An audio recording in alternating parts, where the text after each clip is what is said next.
Good morning to one and all. My dear, I wouldn't say friend, whom I have known for a long time, an eminent guest today amongst us, Sri Jairam Ramesh sir, who does not need any introduction. He was an excellent parliamentarian, of course, a writer. As she mentioned, he is a mechanical engineer from IIT Mumbai. I had an opportunity to directly listen to him in the parliament, and later on at NIEST, Jodhpur, that is in Assam. If you recall that you came and when our research council was in session, so you addressed the research council in NIEST CSIR laboratory. I had several such occasions to listen to this excellent orator. Very rarely you find technologists having such excellent skills in liberal arts and oration. So today we are all fortunate to listen to this great technocrat and also a person who is very well known for his oratory skills. On behalf of the SRM management, SRM faculty and students, I express my gratitude for having accepted our invitation to deliver this lecture, which is now going to be called from today onwards, University Eminent Lecture Series being inaugurated by you. This is going to be called University Eminent Lecture Series, and many eminent people like you will in future will follow this eminent lecture series. So Dr. Soni Wadhwa, I must congratulate, and the School of Liberal Arts and Social Sciences, Bandi Kamaya sir, for starting this University Eminent Lecture Series with such an eminent person. So thank you, sir. Once again, welcome to this campus. Thank you, Professor Rao. Thank you. I'm delighted to accept your invitation. I recall my previous association with you, and I'm delighted that the SRM University is located in Amravati, which is a center of great cultural importance as far as Indian civilization is concerned.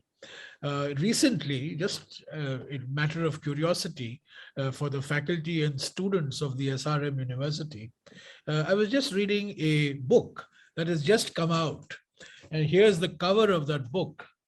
It's called Fanigiri, Interpreting an Ancient Buddhist Site in Telangana. And Fanigiri is a great, rich, fabulous Buddhist archaeological site very close to Amravati. So, over the years, the area around Amravati is being rediscovered. And once upon a time, it was, of course, a center of great learning and education. And I'm sure that the SRM University will get the vibration, from this ancient legacy of the land in which you are situated. So, Soni, how do you want to proceed? Yes, sir, I was about to say, let me first of all thank Professor V.S. Rao for his welcome address.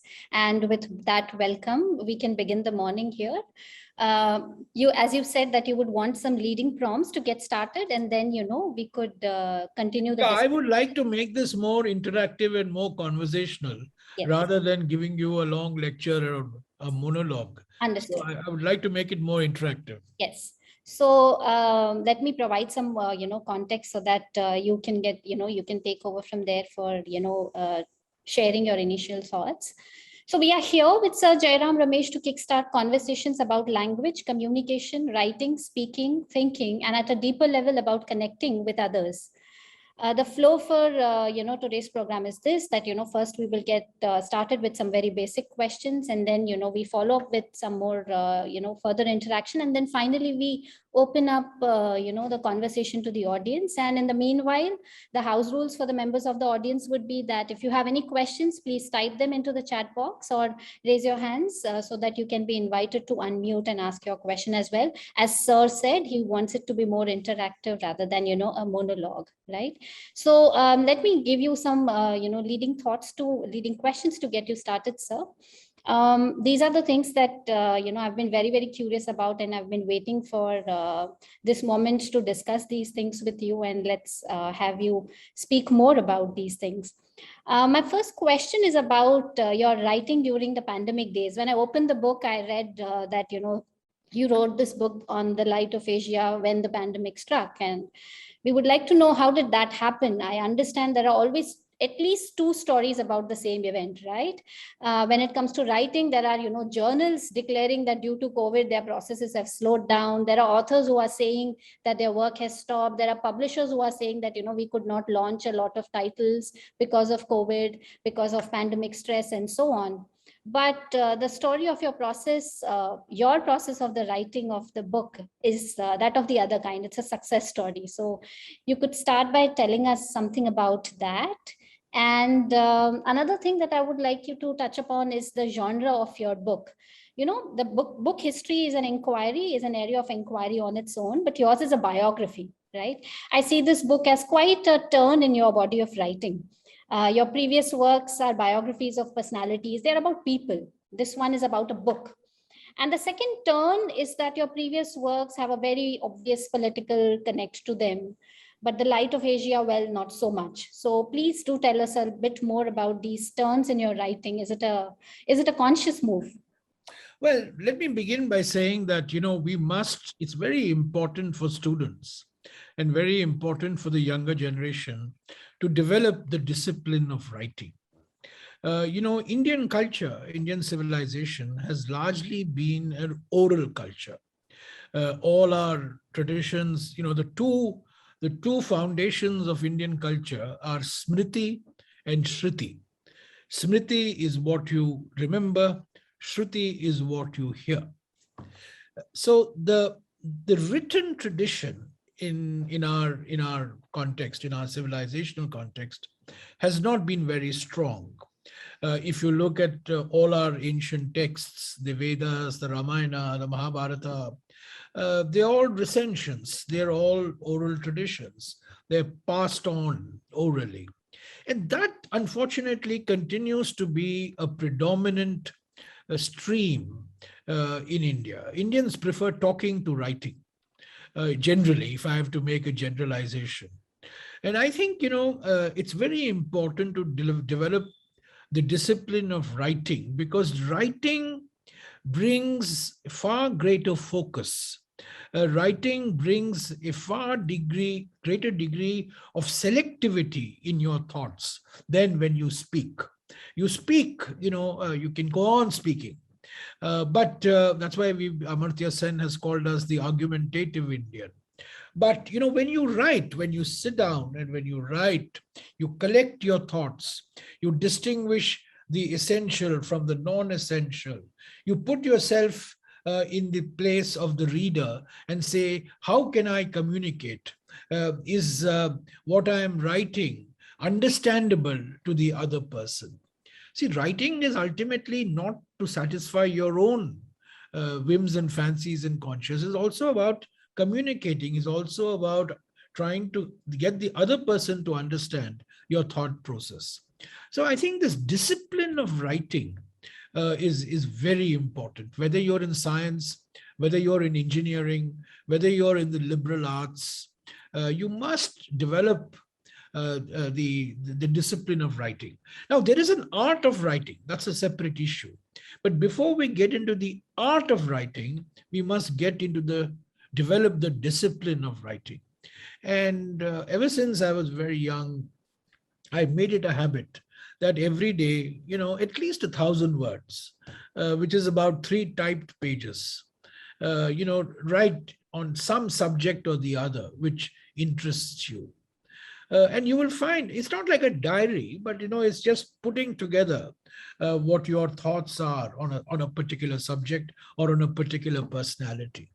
So whether it's COVID or not, it really made no difference to me because I was already in this tradition of writing. And therefore, when I select a subject for writing, whether it's a biography of an individual, or whether it's a biography of a book, or whether it is a description of an event, I end up doing 1,000 words a day, which is about, as I said, about 4 pages, type pages a day. And that helps to sharpen your argument. It helps to find out the gaps in your argument. And I find that discipline very helpful. Of course, in the COVID time, I can't go out of the house, can't do anything. So there was a lot more time that I had to write. But when I compare my writing in the COVID period, in the non-COVID period, I don't see much of a difference because I was continuing to do this writing.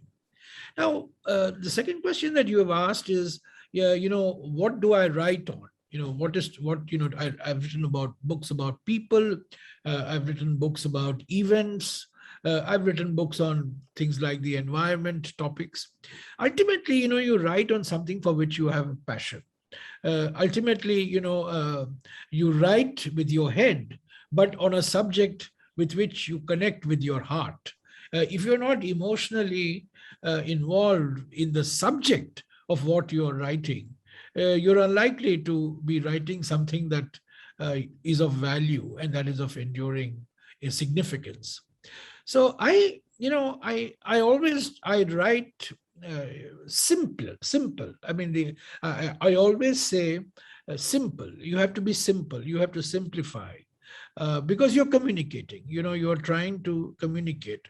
Now, unfortunately, modern science, modern engineering, modern social science is based on the assumption that the more complex your language, the greater is the profundity of your thought.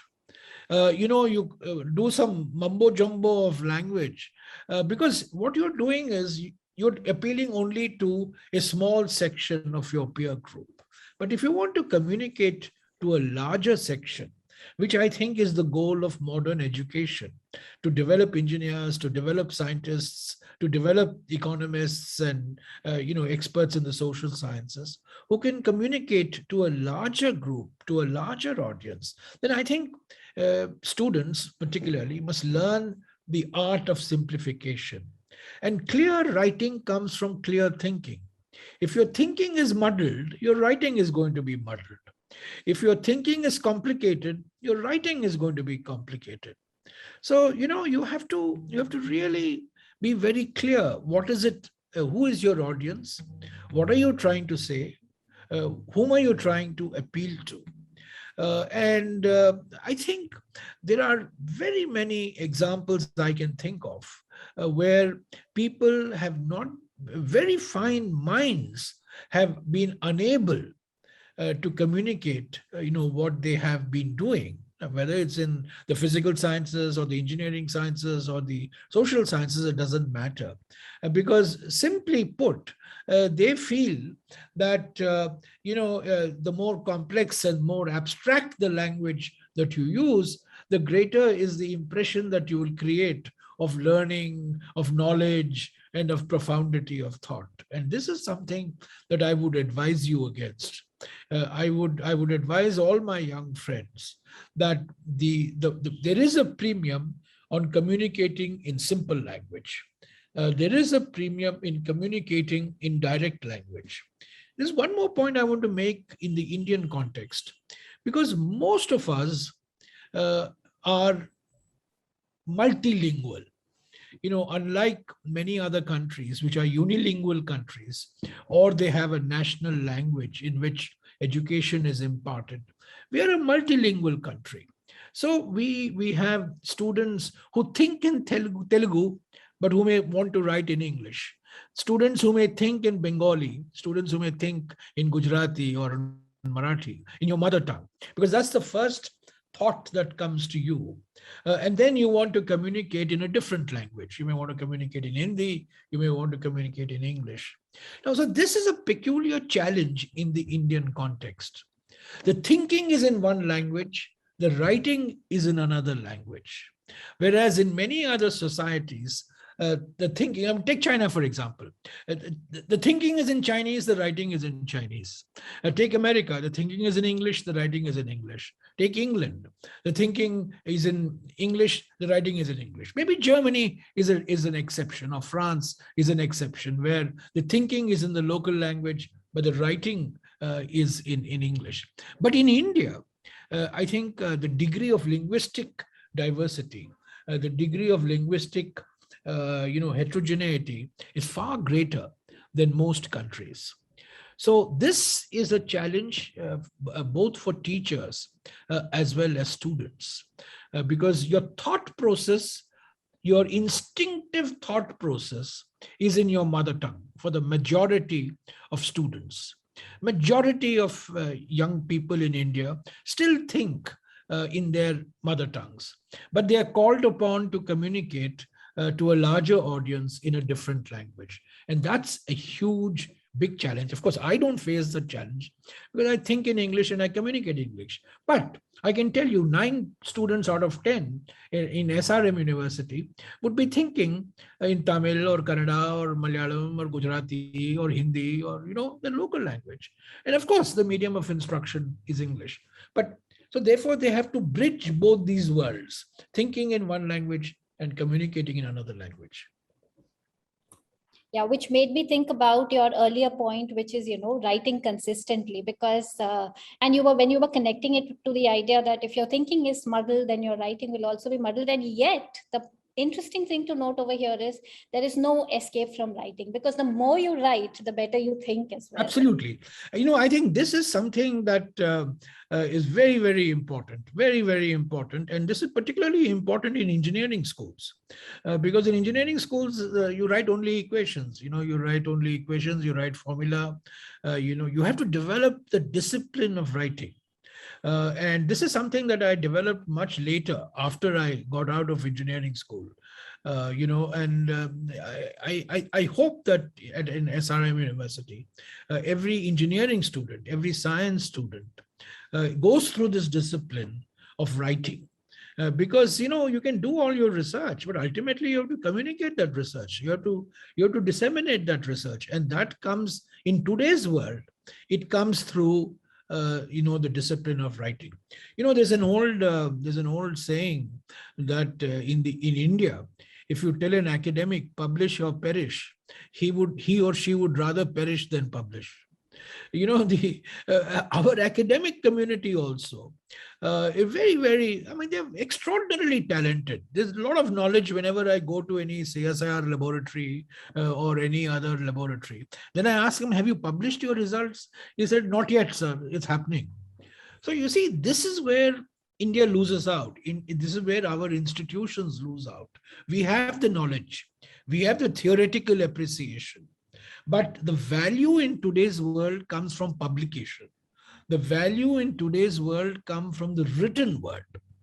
So it's this translation of theoretical knowledge into something that is communicable to the larger audience that is of great value. So I think you're absolutely right.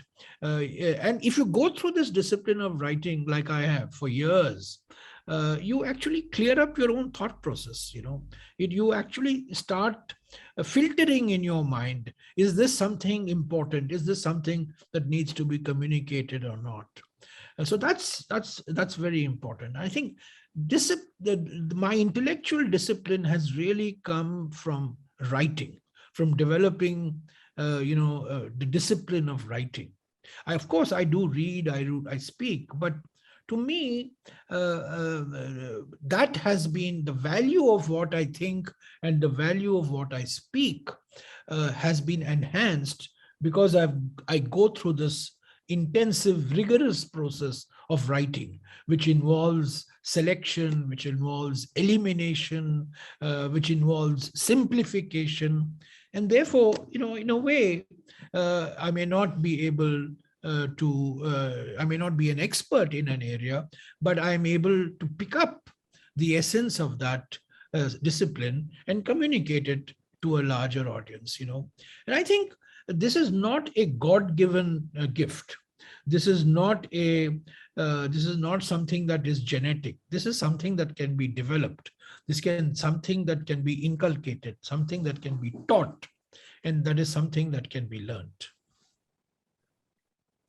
Absolutely. And that, in fact, brings me very close to the very first question that we have from the audience. I will keep inserting my questions, but audience has already started asking. So the first question is from my colleague, Dr. Priyank Verma. He's saying, how important is emotion, which is an egocentric perception, when it comes to explaining abstract thought as opposed to concrete experiences to a layperson? Would you? Well, I told you, unless you can't use your head unless your heart is with the subject. So why did I write this book on the Buddha? I wrote this book on the Buddha because I'm emotionally attached to the life of the Buddha. Why did I write the biographies of the people that I wrote? Because I instinctively related to them. So emotion is a very important part of writing. But at the same time, the process of writing is a dispassionate process. It cannot become a purely emotional process. So of course, if you're writing fiction, it's a completely different genre. And my comments today are in the context of non-fiction. I know my comments and observations are really in the field of writing history, writing biography, writing works of literature which are outside the category of what might be called fiction. But here too, emotion plays a very important role. And I think you have to be instinctively in tune with the subject. But at the same time, you have to be dispassionate.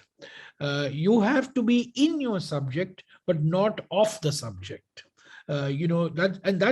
That degree of objectivity you have to develop. And for example, when I write biographies, I have to consciously get into the life of the person whose life I am writing. But if I have to be professional, and if I have to be objective, and if I have to be true to facts, I cannot be immersed and be non-objective. I have to be immersed, but yet develop that capacity to be objective.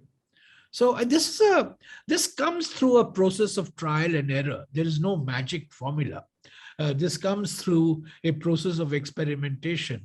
When I compare today the things that I wrote 30 years ago or 25 years ago, I really wonder why I wrote that. I wrote it. So this is a process of evolution. As you write, you learn from each writing experience. It's a very intense, writing is a very intense personal experience, and at the end of which there are lessons that you will draw for yourself, which become value in your next initiative. Thank you very much. And in fact, in the process of answering Dr. Verma's question, you addressed another question as well, in case you want to speak a little more. The question is how to start writing and cut down on the obstacles. How to start writing and? Cut down the obstacles. Well, let me tell you, I go through long periods of writer's block when I'm unable to write. And everybody goes through this. There are periods in which you just can't write. But you just, have to sit down. You have to sit down. And I find, as I said, everybody is individual. Every person is different. But I find early mornings, if you get up at 5 o'clock in the morning and just say that 5 to 7, you're going to just write, make mistakes, whatever comes to your head, you write. That is how you really, that's how I actually developed that discipline. I just sat down every day and I said, I'm going to produce 1,000 words. It may not be good, and I may have to redo the whole thing, but at least I've gone through that process. So setting objectives for yourself is very, very important. Setting targets for yourself, setting deadlines for yourself is very, very important. And I think That's something that you develop over a period of time. I think research is a very important element of writing. Many people, of course, write of their personal experiences. But if you're writing biographies, if you're writing books on history, if you're writing books on art, if you're writing books on the social sciences, for example, a lot of research has to go into what you're writing. And therefore, writing becomes an iterative process. It's not a linear process. It's an iterative process. To use the language of engineering, it's a non-linear iterative process. It's a feedback loop process. It's not a linear process. So you take one step forward, you take two steps backward. Sometimes you take 3 steps forward and you end up taking 1 step backward. So you go through these cycles. But the important thing is that there is a feedback loop. The important thing is that there is a research component of what you're writing. And I think that's very important. And since I'm speaking to a college and I'm speaking to a university and I'm speaking largely to young students, I find the best writers are also the best read writers. Reading, you have to inculcate the habit of reading. Now, in my generation, it was easy. But, when you have WhatsApp University, and when you have Google University, the ability to read comes down dramatically.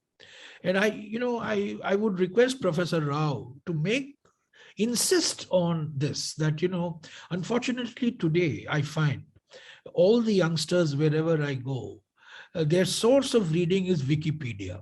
Their source of reading is something that they've picked up online.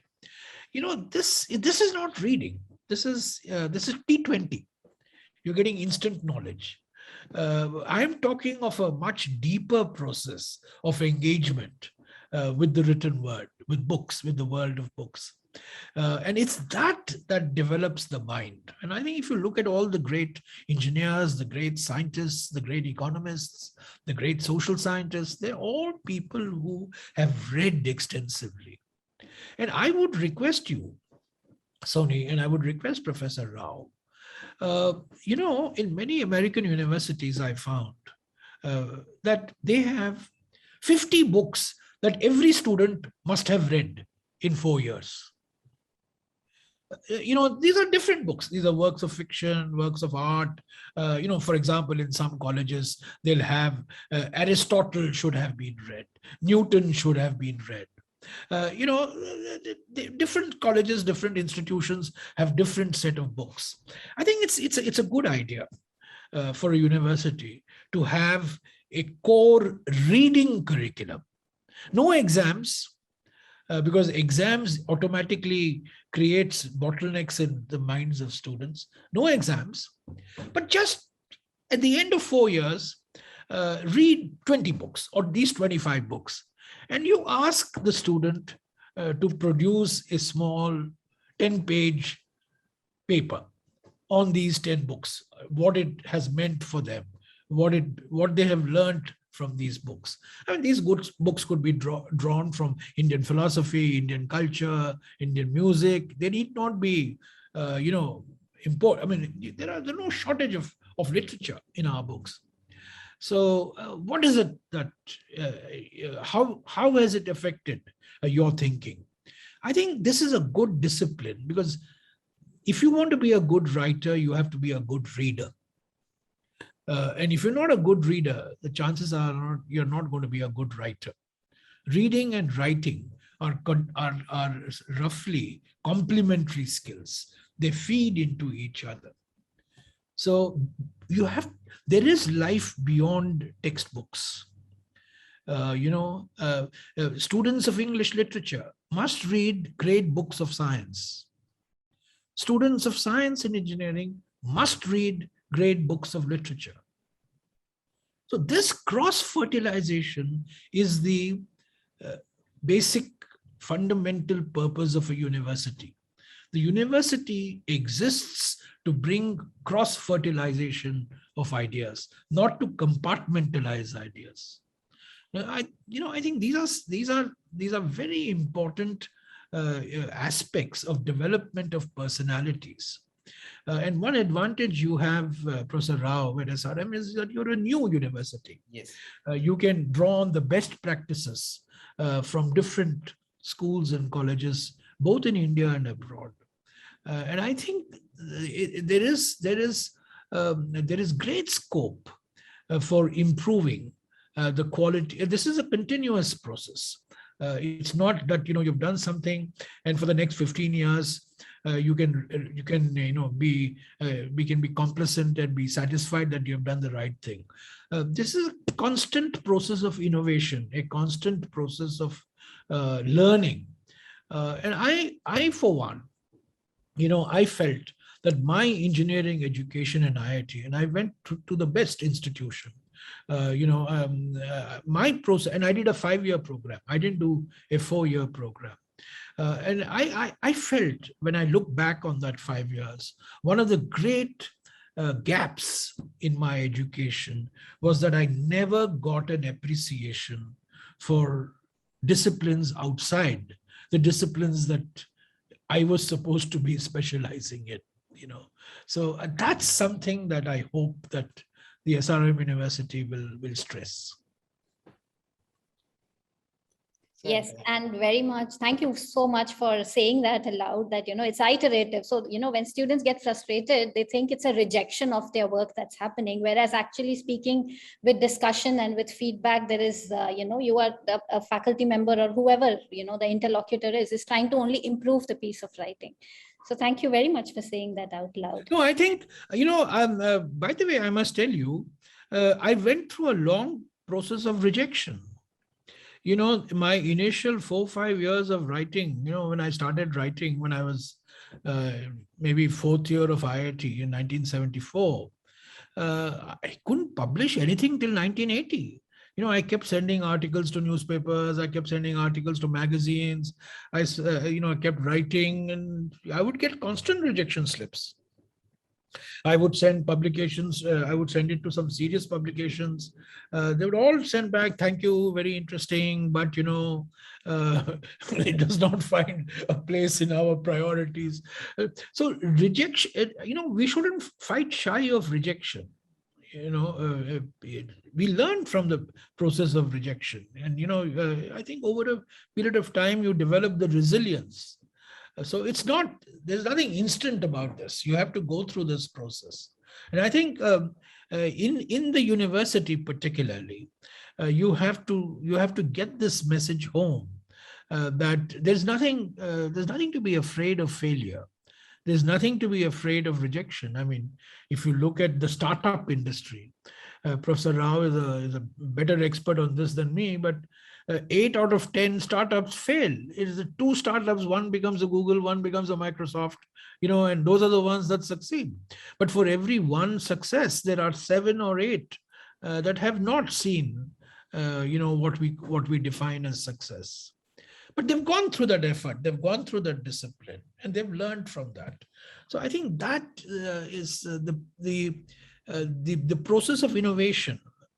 The process of experimentation, the process of learning. It's a process in which there are ups and downs, there are hills and valleys, there are successes and failures.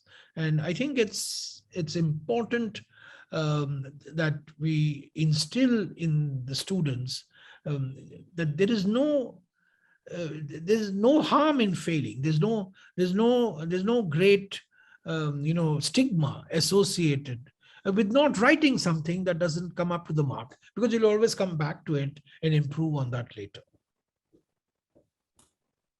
Yeah, and since we are talking about students, and I think we have undergraduate students here, I would want you to maybe talk a little bit more about this.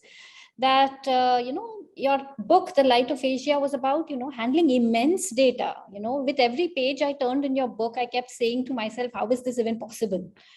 when students want to copy paste for their assignments, they perhaps don't go beyond the first page of search results on the internet, plus they end up pasting from the wrong sources. There is so much out there that, it's always an overload. How did you handle this? And there might be some wisdom there for students also here to see it works for them. And I think quite a few questions are also addressing, asking you the same thing here. How do you handle so much? How do I you- agree. I mean, I agree. Sometimes there are information overload. And then, you have to really decide. You have to be ruthlessly selective on the information that, you use. But that ultimately goes back to the basic point on why are you writing? Whom are you writing for? What is your audience? What's the point you wish to make? And on that basis, you get the information that is available.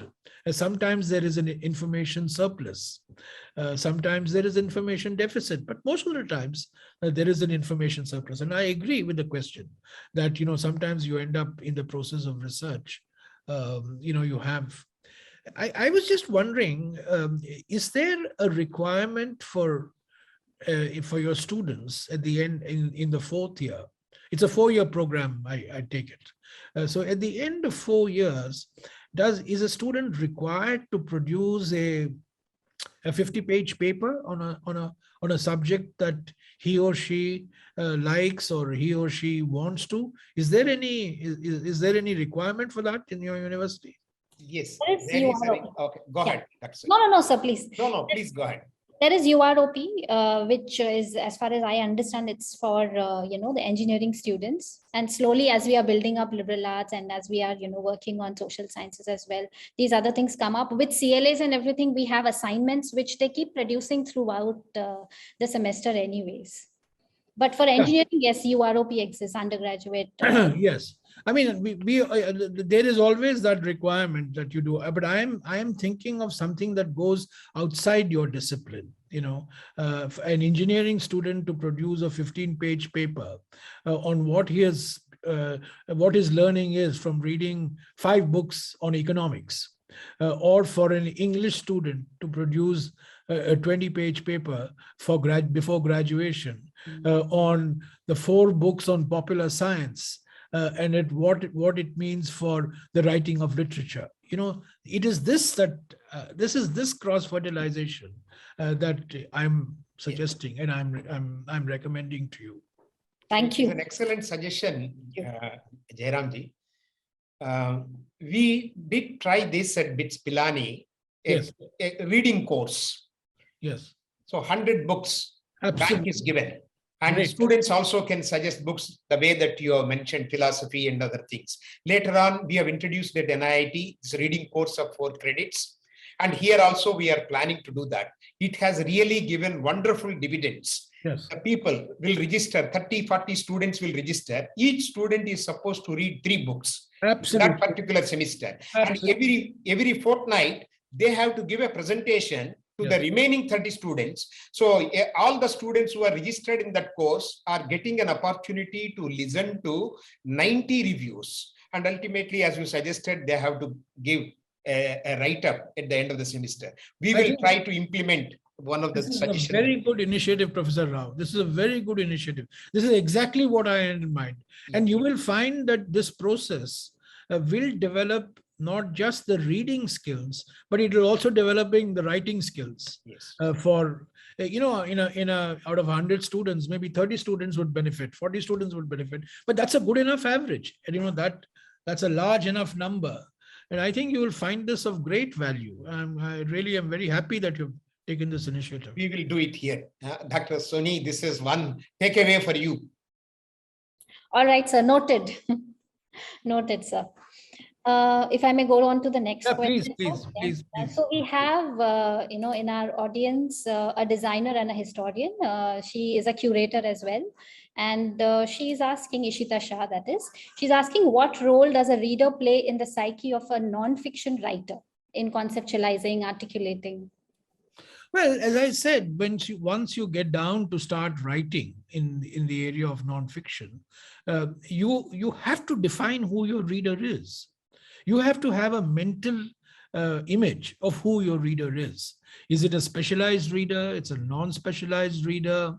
Is it somebody who will read, who's a rapid reader? Is it going to be a reader who will spend time on what you're written? See, for example, I can only speak from my experience. When I sit down to write, I don't write for rapid readers. Frankly, I write for readers who have the time to go through carefully archived, carefully researched work. And let me also say this, and maybe this is a personal belief. See, I'm writing as a legacy. I'm writing to leave behind something. I'm also, I'm 67 years old. I'm in the orbit of mortality. So, when I'm not around, people should say, okay, these are 5 books that was written or 6 books that were written. So I'm also looking at it from that point of view. So I'm not writing for commercial success. Although some of my books have, been commercially successful, but I'm not writing. I'm not a Chetan Bhagat, who's writing for the mass market. So that's a personal. There are many people who would like, Devdutt Patnaik, Chetan Bhagat, Amish Tripathi. They write for mass markets. I'm not writing for a mass market. I'm writing for a market for which values research, which values archives, which values referencing, which values footnotes. So that's my sort of, that's my mental image. But you can have a different mental image. Soni Wadhwa might decide that, I want to write for a larger audience. So I'm writing a non-academic work. All my books have been semi-academic in nature. Semi-academic, not completely academic, but semi-academic, because I'm taking serious subjects and trying to put it in a language that is intelligible. But at the same time, these are subjects which have been preceded by a fair amount of background work, archival research, and so on. So the mental image of your reader is very important to have. Who is the reader you want to appeal to? And in today's world, there are multiple readerships. There is the mass market, there is a niche market, there is a market that, values archives, values research, values background work. So it's very, in non-fiction particularly, very, in the area of fiction, this doesn't apply. But it applies in the area of non-fiction. It is very important to understand who is it that you're writing for. All right. One member in the audience is asking, Ornov Paul, when a renowned author comes up with an idea that might be very controversial and he or she knows there might be people who will speak against you or might give you a bad review, but at the same time, there might be people who would relate or agree to the write-up. So what does the author do, or what does he or she do? Speak up or play safe? The author should never preempt a review. First thing, do not anticipate, don't write in the anticipation of a good review or a bad review. So I think if you start that way, if you anticipate, if you're trying to prejudge and preempt the result of your writing, then I'm afraid you're not being true to your own self. So you have to have the courage of your conviction. If you feel with your head and if you feel with your heart what you want to say, then you should go ahead and say it, and say it in a language that you feel comfortable with. Now, many people are comfortable with sharp language. Many people are comfortable with more moderate language. On the one hand, this, and on the other hand, that. So that depends on individual style. I mean, there's no standard formula for success. I think the most important thing is at the end of the book, the reader must get an impression that this has been an honest effort. That at the end of reading a book of nonfiction particularly, the reader must feel that here's a person who's done some work, who's taken the trouble, to put together information from a variety of sources, and he or she has brought into the public domain an area that deserves further investigation or further research. So, in my experience, I can only tell you my experience. I do not write to judge. I write to narrate. These are two fundamental different approaches to writing. See, I have written now 3 biographies of individuals of extremely controversial personalities. Indira Gandhi, P.N. Haksar, V.K. Krishna Menon. 3 of the most controversial personalities of post-1947 India. But my objective was not to say they were good people or bad people. My objective was to narrate their lives. What did they do?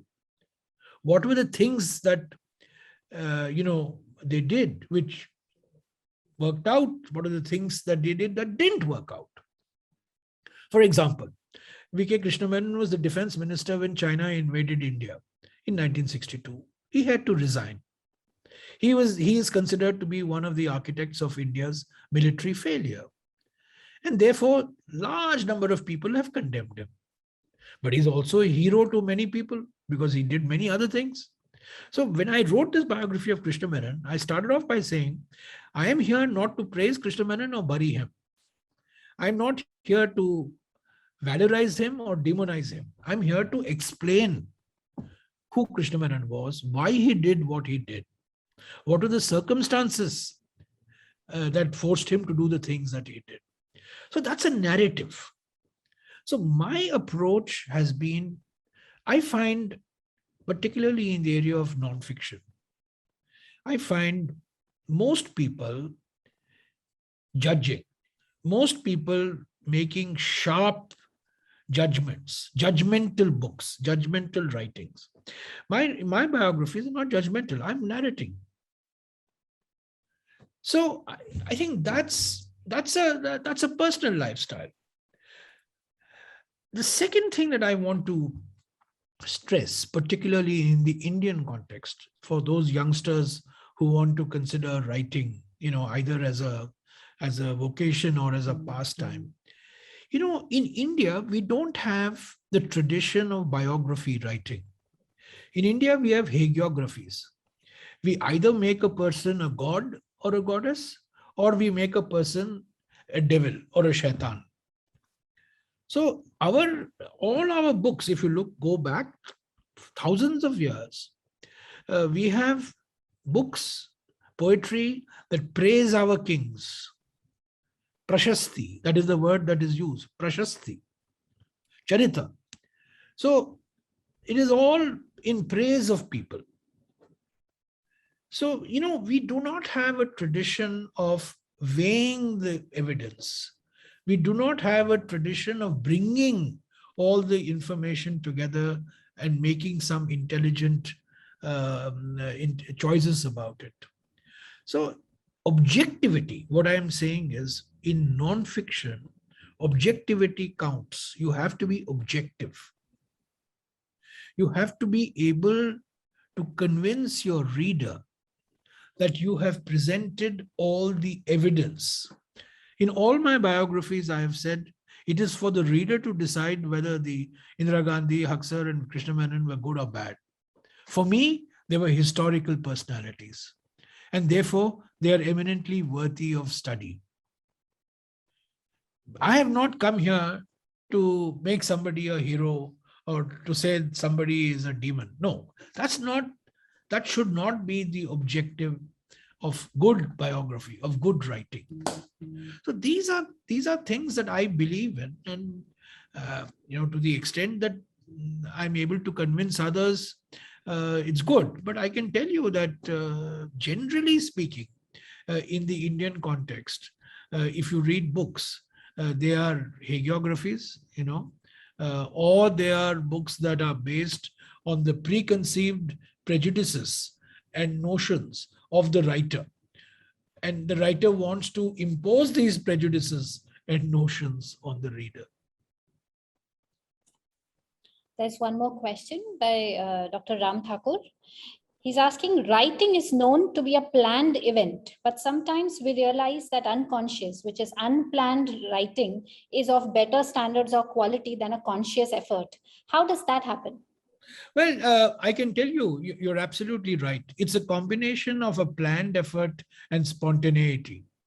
There are times in which at 10 o'clock at night, when I'm just about to go to sleep, I get a thought and I come down to my study and I spend an hour and a half writing something. It's unplanned, completely unplanned. There's just something that strikes you and you immediately want to put down on paper.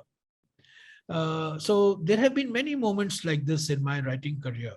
I've written 9 books now in the last 7 years, and a couple of them earlier also. And I agree with the question that, it's a mixture of a planned effort and spontaneity. Suddenly a thought strikes you. You're walking, a thought strikes you. You're working, a thought strikes you. You're mulling over in your mind, something strikes you. And then you go back to the writing. And therefore, what I wish to say is, writing, that's why I said, I use the language of engineering. Writing is not a linear process.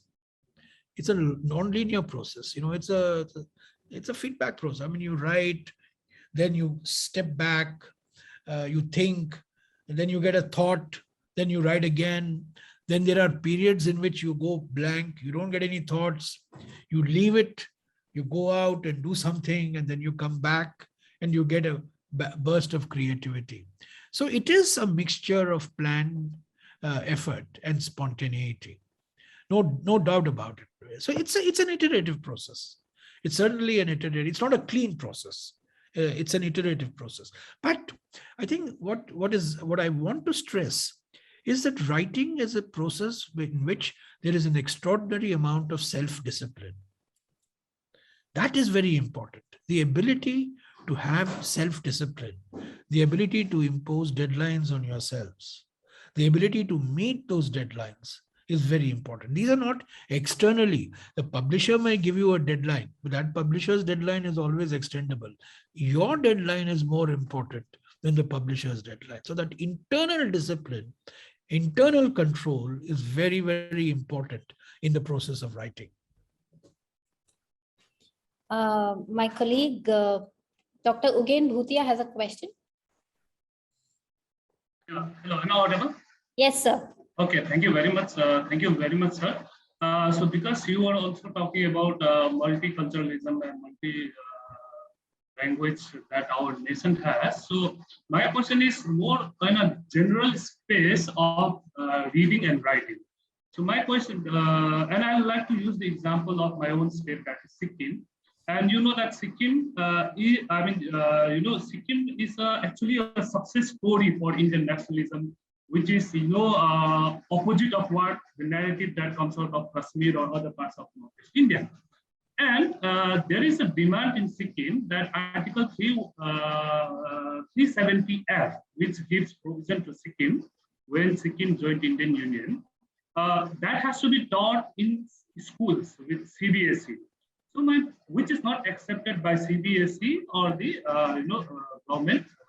So my point is, even when there is a demand from the quote-unquote periphery to integrate, some kind of a topic or some kind of issues in the larger, national narrative, even that is not, accepted. So because you are someone who is very prominent both in political and non-political sphere, my question to you is, how do you see these issues and what can be the way forward? Because when we talk in terms of space, there are many reasons and sections of the society which are actually either not represented or underrepresented, and this happens from the foundational school level itself.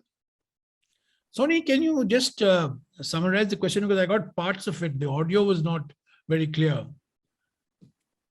I think he's asking about one of the basic educational questions in Sikkim, the CBSE board. Is that right? I got. No, but what was the precise thing at the end? I couldn't catch it. No, my question was how in the narrative, in the larger national narrative, how some sections are not represented or underrepresented. Well, this is one great challenge in the Indian context. We keep saying mainstream, mainstream, mainstream, but what is the mainstream? There are multiple streams that feed into the mainstream, and as you say in Sikkim, for example, there's a lot of local literature, there's a lot of local culture that is not necessarily part of the educational curriculum, which is a nationally imposed curriculum. So this is a huge challenge in the Indian context. That we have, in India, for example, we have state boards and we have the central board. In most other countries, of course, they have only, it's one board. But in India, because of the linguistic diversity that we have had and the cultural diversity we have had, we have state boards of education and we have the central board of secondary, the CBSE. Very often, for example, I've been a product of the CBSE system, and therefore, quote unquote, a national framework, a national curriculum, but that ignores and that does not give adequate importance to local literatures, local cultures, and local thoughts, local literatures, because they are for specific regions, they are for specified areas. So this is a very serious challenge for us, and I'm sympathetic to the point that you're making. Particularly in areas like Sikkim, in other parts of the Northeast, we have the same problem. We have the same problem in Mizoram, we have the same problem in Manipur, we have the same problem in Assam. How do you deal with local cultures? How do you deal with local literatures? How do you deal with local traditions as part of a national framework, as part of a national tradition, as part of a national mainstream? So this is a perennial challenge for us. And we have this same challenge when it comes to regional language and English. A lot of literature in India, a lot of philosophy in India, a lot of non-fiction in India, a lot of fiction in India is not in the English language, are in regional languages. And not the best of regional works gets available in English, and not the best of English works get available in regional languages. There has to be a process of cross-fertilization and interaction between multiple languages, because most Indians are really familiar and are comfortable with at least 3 languages, if not more. Yes, that was a very important question, tying up the idea of language with politics in general. So coming back to the main theme of writing, there are two members of the audience. One is Sandeep and one is Venkat Sri Harsha. They're asking you about any books that you would recommend for reading. That's always a dangerous question. Any books that I recommend? No, I think I wouldn't be presumptuous to recommend any one particular book. But let me tell you that some of the best moments in my life have been spent in libraries, just browsing. Today, of course, what we do is we browse Google, but there's no substitute for going to a brick and mortar physical library and just I remember when I was in engineering school, when I joined IIT in 1970, I'd spend every other evening in the library, just, roaming the racks, roaming the physics section, the chemistry section, the mathematics section, the psychology section, just, roaming the racks, so to speak. And I'm sure there's a good library at SRM University. And when once COVID is down and physical campus resumes, that's the best way of discovering what you want to read. I would also suggest that there are a couple of publications. Those of you who are interested in reading, one thing that I do is read all the book reviews. I read the Indian Review of Books. I read Biblio, which is a book review, monthly book reviews. I read the London Review of Books, the New York Review of Books, the Times Literary Supplement. Those are for global literature. But for works on India, you have Biblio, which comes out 6 times in a year, the Indian Review of Books, which comes out, the Book Trust, which again also I think comes out 6 times a year. So you keep in touch with the world of books this way. I mean, I find that's very, very helpful. Because rather than give you specific names of books, I would recommend to you sources through which you can discover for yourself what books interest you. You know, the last book that I wrote was on this poem called The Light of Asia. It's on the life of the Buddha, and one of the fundamental tenets of what Buddha taught was be your own light. I'm not a god. I am not your guru. I'm only your margadata. I'm not your moksha data. So whenever somebody asks me, can you recommend some books? That's why I get hesitant. I can only tell you the road to discovering good books. I don't want to recommend to you because you have to search this yourself. You have to be your own light. I mean, don't become anybody's bhakt. Don't become, blind follower of anything. Be your own experimenter, be your own light, be your own, pathfinder, and keep an open mind. It's good advice. Open mind and a closed mouth, does not harm anybody. Trouble is we have a large number of people in our country with closed minds and open mouths. All right, sir. 2 students have almost the same question. One is Jintu and one is Pawan. They are both asking you, how do we avoid bias, especially, bias in scientific writing, and bias is in the sense that if you're writing with a lot of conviction and emotion, how do we avoid bias?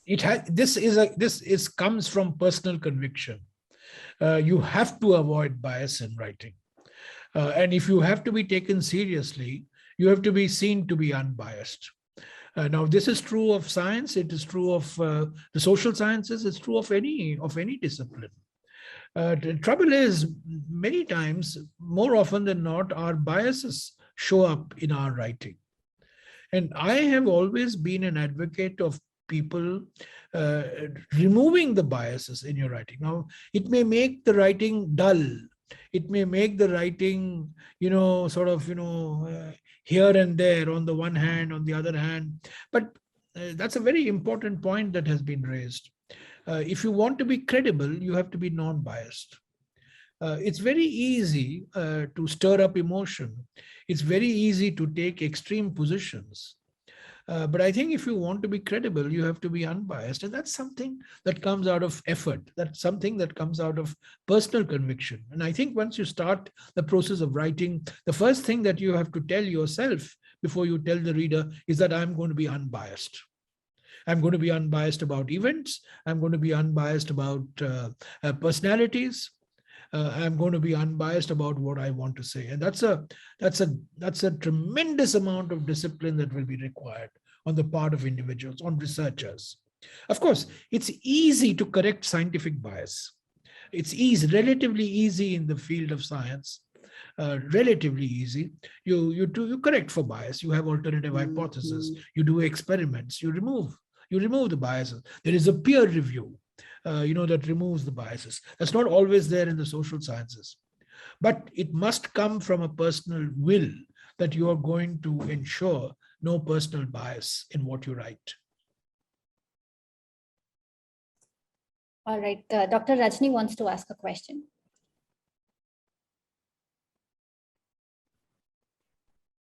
Yes, you spoke about writer's block. That's one kind of difficulty that and the other difficulty that I is that most often we are suspended about the writing. So even as we enter as a PhD student, we are introduced to exercise of writing. I often is good enough. Sony, the audio was not. Audio is not clear. Rajni, we cannot hear you. Is it okay for you to type it out or something? Yeah. So in the meantime, as you can see, the questions in the chat are, growing and growing. A lot of them are about what is it that you would recommend, and our another faculty member here, Ma'am Shrabni Basu, is asking what's something that you have touched upon earlier, but if you want to repeat something. If we create our reality through our perception, is it possible to maintain objectivity while we express our thoughts through writing? Well, I find it, it requires a conscious effort to be objective. And it's not easy. It's something that you have to really work on. It is something that you have to be really determined on, that you are going to be objective. I was determined to be objective in whatever I wrote. And I think that requires a lot of self-effort, a lot of self-discipline. See, writing is an exercise in self-discipline also. It's not just a creative, there's a lot of self-discipline involved. And I think one self-discipline is to remove bias. The other self-discipline is to be objective in what you write. So these are things that these are personal values. I can tell you that I read a lot of books almost every other day in which there's a lot of bias, in which there is no objectivity at all. But those are, values obviously that are not cherished by the authors. Now, if you have a bias and if you're not objective, maybe you will get better market success. I know commercially very successful books, which I would call very biased and which I would call non-objective. So you have to make up your mind. If you want to write something that will do well commercially, maybe you will have to have a compromise on bias and objectivity. But as far as I'm concerned, for me, bias and objectivity are non-negotiables. I would sacrifice commercial success in favor of less bias and greater objectivity. So what Dr. Rajni was asking is right there. Most often we are judgmental about our own writing. How do we overcome that? Oh, you have to be your own worst critic. No question about it. You have to be a ruthless critic of yourself. There are times in which I have torn up what I have written and gone back to the drawing board. And I find what I've written is not explaining, it's not simple. And I've gone back and I've been my own critic. So one shouldn't have an ego when one is writing, that what one has written and that therefore that's the last word. So you have to be a ruthless critic. So my manuscripts have gone through at least 3-4 major drafts. There's a first draft, then it gets reworked. There's a second draft, then it gets reworked. Then there's a third draft at which I'm reasonably satisfied. And then that, sort of becomes the starting point. So yes, you have to be your critic. You have to see, you have to start with a list of criteria by which you're going to judge your own writing. For me, the first criteria is, are you communicating what you wish to communicate in the simplest language possible? Number one. Number two, are you giving any new information that you think that the reader may not have, that you're making the reader accessible to? Number three, is what you're saying objective? Is it free of bias? Is it something that is supportable by evidence? Is it supportable by facts? Can it be refuted? Is there argument? So these are some criteria that I adopt when I go through the process of writing. But I can assure you that I am the greatest critic of my own writing. And sometimes I'm very unhappy with what I have written. And there would be days, sometimes weeks, in which I would struggle to come up with a complete redo of what I have done. Sir, I think we are also running out of time. And if we also look at the questions that are getting posted, I think— You can always, Soni, you can always send me the questions by email and I'll make an effort to answer as many as I can. Very generous of you. Yeah. Yes, I will do that. I will definitely get the chat. And in fact, but what I was pointing out was, in a way, some questions are about your own recommendations, like historical books and fiction and things like that, which I think you clearly addressed as go to sources rather than, any specific books that you can, you would want to recommend per se. And again, there are questions about learning methods, writing methods, and best exercises. I think you addressed that as well by talking about self-discipline, by talking about objectivity, by talking about, giving yourself deadlines and targets and things like that. So I think we are almost there, unless, is there a question that strikes you as something interesting? And it's right there. No, I think, the reason why I have shied away from giving specific recommendations, because they may reflect my biases, they may reflect my own prejudices, my own objectives. So I'm very, very careful. I don't want people to be influenced by what I recommend or by what I write. I can only show them the path.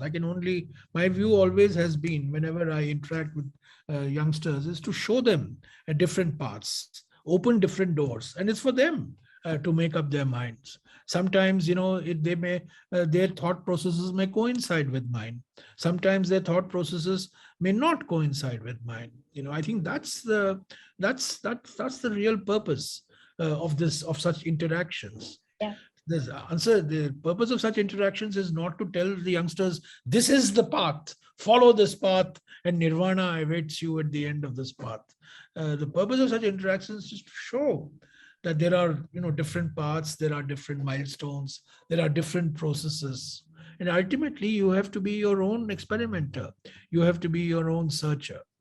While you're grounded in certain basic rules and basic ethics and basic principles. I would want to, end with this one interesting question. It's about surprise. Vinita is asking this. She's asking, so what surprised you the most during your journey? What surprised me? Yeah. In my writing journey? Yes. Well, what surprised me actually was that I never thought that I had anything in me that would make me a prolific writer. Initially I thought, writing, my God, it's such a painful exercise. How can you end up writing 300 pages, 400 pages? But as I started writing, I surprised myself, actually. I enjoyed writing, and I really enjoyed the process of writing. I enjoyed the process of researching. I enjoyed the process of unearthing new evidence. So the process was really the surprise. And I thought, frankly, with my background, I was, I came to writing fairly late in my life. I mean, fairly late. It was something, I used to write official notes and so on and so forth. But what I meant by writing for a popular audience, or writing for the larger public, I came to it somewhat late in my life, and I surprised myself that I could be so prolific. And that's because I think there were many subjects that interested me. And ultimately, you want to write on subjects that interest you. Amitabh Ghosh writes novel after novel because those subjects interest him. No, unless you're interested in a subject, that you're not going to write on it. So I think we should stop there. And as very generously said by you, I will compile these questions, possibly put them, and I will send them to you. And I hope that once the COVID pandemic is down, maybe sometime in the first quarter of 2022, I'll have an opportunity of coming to Amravati, because it's that area fascinates me. Fanigiri, Amravati, that area really is so very important. From Indian culture point of view, civilizational point of view. It'll also give me an opportunity of visiting your university also. Thank you so much. Thank you You so are much. most And we would welcome, love to sir. host We you. Yes. indeed look forward for Yes. such a great opportunity to interact with you in our university. Sure, I will Eagerly definitely look do it. forward for that. I'll definitely do it. I let all your normal procedures, be restored. Yeah. Let campus life start again, and it will be my pleasure to come physically to Amravati. I have many friends in Amravati also who keep asking me to come, so it will give me an opportunity. Thank you. So I'm one amongst them. Thank you, Professor Rao. Thank you. You have a very young faculty, I Yes. find, and you have a very. I'm sure you have students. You have students from all over the country, Professor Rao. All over the country, but our aim is to improve the diversity. That Yes. is why this management has actually instituted diversity scholarships. Absolutely. People coming from Northeast and other areas are given 100% free tuition waiver. Very good. And Very- some people are given free hostel and mess also, depending upon their merit. Very good. So right now, the diversity is an important thing for us. We are working on that seriously. Very And good. we are starting our physical classes January 3rd week, 4th week. I look forward, the physical classes to be initiated, the physical campus to be initiated with your address in our big auditorium. here. It is my now the building in the background to where you are sitting Yes, is the university. is a university, real Oh, university. It is not a beautiful virtual. building. Beautiful campus. building. Very nice. It will be my pleasure to. We can do it. We can do it sometime in the first week of March. When Okay. Parliament will not be in session. Yes. So first week of March. By then, we can work out a time sometime. We I'll will do. definitely work out a time. Yes. And I'm delighted that I've had this opportunity of interacting with you. Thank you so much, sir. The pleasure is ours. So I think we should stop here, but the conversations will not stop. We hope it's been worthwhile for some in the audience, and this helps them helps them keep their creative ideas alive and persist in nurturing those ideas further. I now invite the faculty coordinator of the Department of English, Dr. Supriya Daniel, to deliver the vote of thanks. Dr. Soni. Firstly, a big thank you to our eminent speaker of the day, Shri Jairam Ramesh.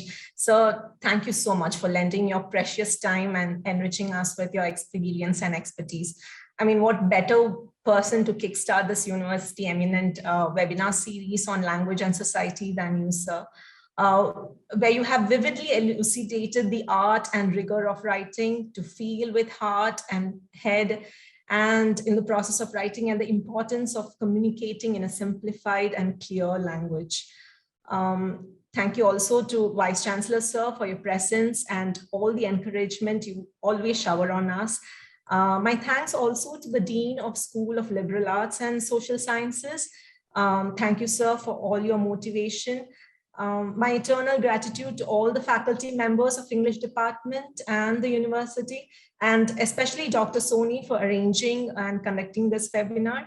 Thank you all the participants. It's been absolutely lovely to have you here. Thank you. Thank you, Supriya. Thank you, Professor Rao. Thank you, Soni. And we will, I'm sure, be in touch. And I look forward to physical visit to your campus. Right. Thank you. Oh, yeah. Thank you, Dr. Sorry, sir. Please go ahead. Oh. So thank you for accepting our invitation to be here physically before first week of March. That is going to be a great moment.